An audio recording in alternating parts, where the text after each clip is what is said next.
Chapter 45, Jaiden Kensington. I feel like someone is watching me. I lower the book I'm reading. There are twins, one girl and one boy, standing at the foot of the bed. Where did they come from? Hello, I say sweetly. Hello, they say in sync. The one on the left asks me, can you play with us? Sure. They reach out together and grab my feet. Tag, you're it. They run out of the room. I give chase after the both of them. We run down the wooden stairs. I take note to not knock down the picture frames. They split off, so I chase after the one going down to the basement. It's even darker down here. I lose sight of the boy. I hear a door close. I pick the closest door to me and open it. Twin voices chime behind me. We aren't allowed in there.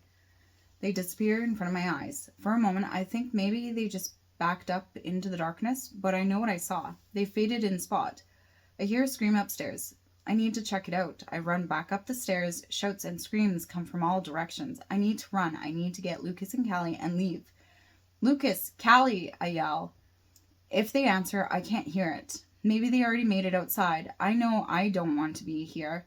My flight instinct is too strong to ignore. The closest exit is out the back, so I run down the hall. A male runs towards me, but just as he's about to pass, he's pulled up against the ceiling. I hear a sick crack. I look up. There's a twisted face of the girl twin smiling at me. My heart skips a beat.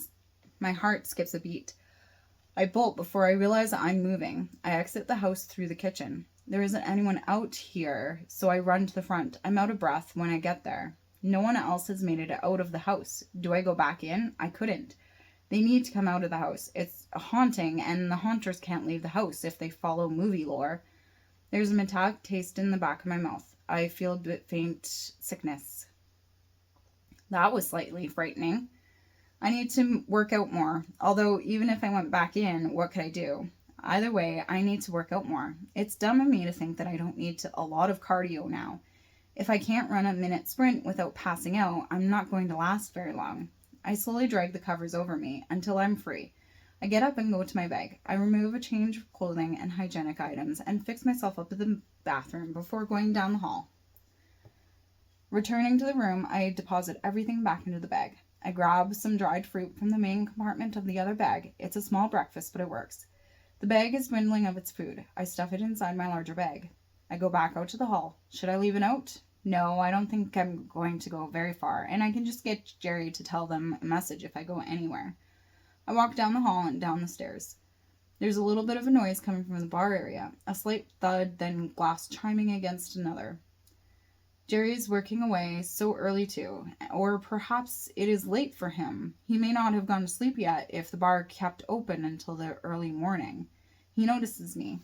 Good morning, you're up early, he asks as he walks past me to the back door. He comes back with another box of alcohol. Good morning. I couldn't sleep. I pause. I was just thinking about going for a run, but would you like some help? Yes, please. I follow him out back. There's a U-Haul trailer full of varying boxes. Some drinks and food for the bar. Some seem like supplies for the hotel. Carry the boxes inside. We'll take the food and drink to the cellar, and anything else goes behind the counter in the lobby. Simple enough, I grab the closest box to me. It's heavy, and according to the label, contains Fekit Vert. A clinking inside lets me know that it's encased in glass. Is it French? The accent aigu leads me to believe that that might be true, but it could very well be another language. I don't recognize either of the words. Not that I should be giving so much credit to my French classes. Perhaps I will try this drink later. I take the box inside. Unpacking the truck takes about half an hour. We don't say much more than a couple of task-related questions and answers. That's it. Thank you for your help, James. Jerry thanks me. You're welcome, I say. I stand there awkwardly. Should I go? Stay? Make the conversation? Unpack the items we brought in?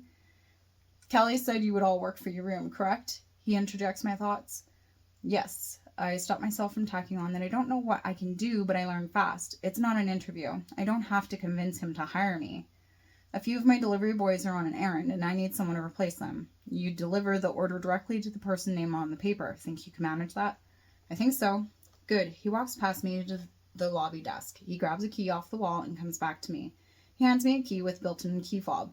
The truck is out back. The addresses and box numbers are on the order sheet on the passenger seat. You need to make sure you get a You need You need to make sure you get a signature from the name of the person on the sheet. If they have any issues, you can tell them to talk to me. Perfect. Sounds good, I say. I will see you later. Bye. I go out the back door. There are a couple of pickup trucks parked in a line against the back of the building. I look at the face of the key fob and click the lock button. The rear lights flash on the second truck in line. Walking up to the truck, I feel small. It has to have some sort of lift on it. Unlocking the truck, I open up the driver's door. I am happy with the stretch in my pants, the emergency handlebar, and the foot railing. Without the combination of these three, I may not have made it up and into the seat. Close the door behind me. It's freezing here. I put the key in the ignition and turn the engine on. I crank the knob to high and blast the heat. I pick up the clipboard in the next seat. The page is full of names. This is going to take all day. Glancing down at the addresses, I don't have any luck. They are all different. I don't know where we are exactly, and I don't know where I need to be for any of these. I'll just drive out of here and out of view, and I can find a street sign and figure out where I am. It might work. I reach down to the side of the seat, groping for a button to move the seat forward, but I don't find anything. It must be a lever under the seat. Sure enough, I find a horizontal metal piece that pulls up. I pull on the steering wheel and dig in with my heels to move the seat all the way forward. I test my reach. I still have a ways to go. I pull the lever again, but the seat doesn't go forward anymore. Big trucks just aren't made for short girls. I scooch forward until I reach the pedals and can floor them. Subsequently, this means that I'm halfway up the seat. I forgo the seatbelt because it's going to be uncomfortable in my position. I start the truck and drive out of the parking lot. I go to the right and drive down a couple of blocks. When I know I'm in the clear, I stop the truck and orientate myself. I have a penchant for getting lost, and I hope I can navigate well enough to make it through the list or at least back to the hotel. It's going to be a long day.